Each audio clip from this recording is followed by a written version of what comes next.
السلام ورحمة الله وبركاته. معكم رضا من قناة جيمر ماروك، واليوم جبت لكم شرح بسيط الكل يعرفه، ولكن أشرح للمبتدئين الذين لا يعرفون هذا الشرح، وكيفية تحميل أي لعبة بفلوس، أو عليك أن تدفع بها، أو عليكم أن تحملون هذا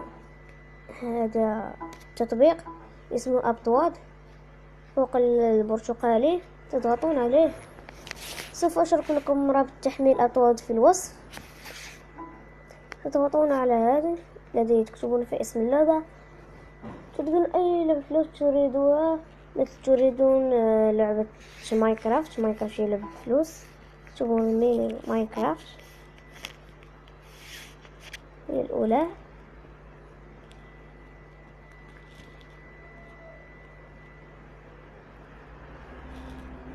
وهي هذه تضغطون عليها.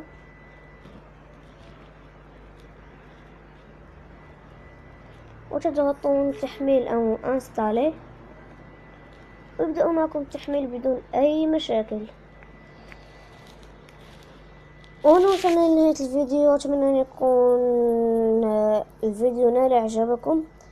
كان فيديو بسيط وشرح بسيط وقصير، لا تنسوا الضغط على زر لايك والاشتراك، ومع السلامة.